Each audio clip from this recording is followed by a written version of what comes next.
জানাই শুভ জন্মাষ্টমী।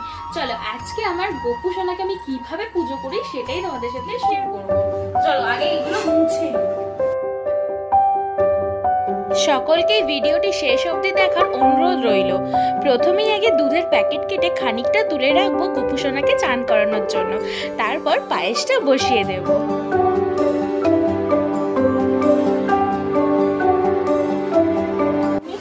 গ্যাসটা পুজো করে নিচ্ছে, এটা ঠাকুরেরই সিঁদুর।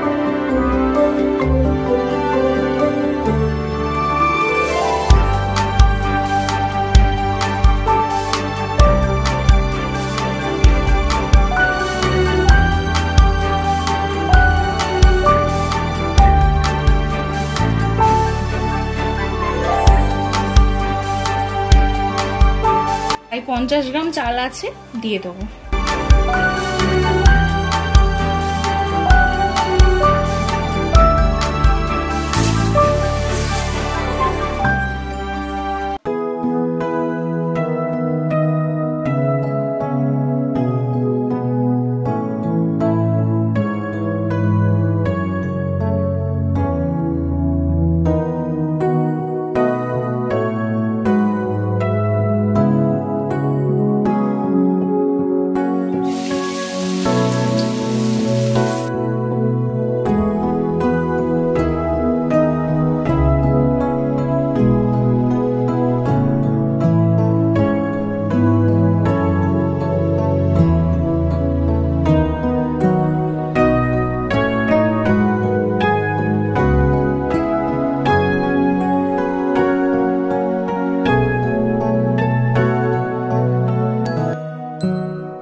সকাল থেকেই দুজনে মিলে লেগে পড়েছি গোপু সোনার ভোগের আয়োজনে।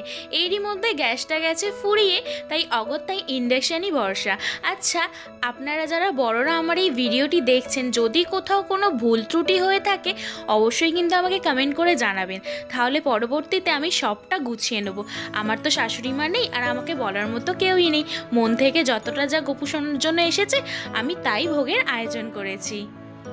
ছোট থেকেই আমার গোপাল পুজোর ভীষণ শখ ছিল, তবে তা ছোটবেলায় পূরণ হয়নি ঠিকই, কিন্তু বিয়ের 1 বছর পর আমার জন্মদিনে আমার বরমশাই আমাকে এই গোপুটি গিফট করেছিল। সেই থেকেই এই নিয়ে 2 বছর আমার গোপাল পুজো করা। তবে ব্রাহ্মণ দিয়ে তো পুজো হয় না, আমি নিজেই পুজো করি যতটা যা পারি। তো ফাইনালি সমস্ত কিছু খাবার রান্না করা কমপ্লিট। এবারে এই হুলিয়াটাকে চেঞ্জ করে চলো রেডি হওয়া যাক, তারপরে বসবো পুজো।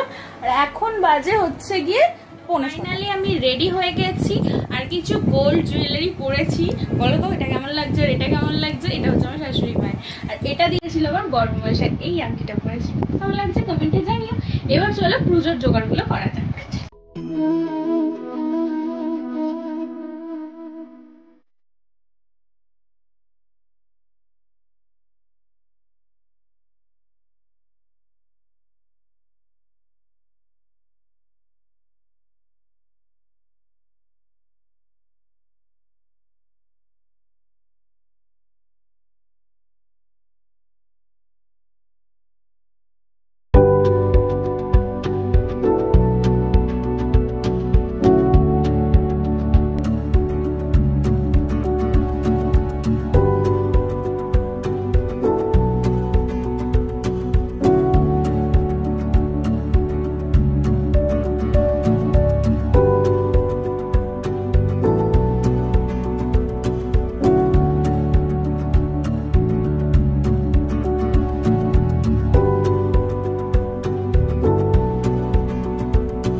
দেবো আর নিজেরাও খাবো। আজকের ব্লগটা এখানেই শেষ করছি। ভালো লাগলে লাইক সাবস্ক্রাইব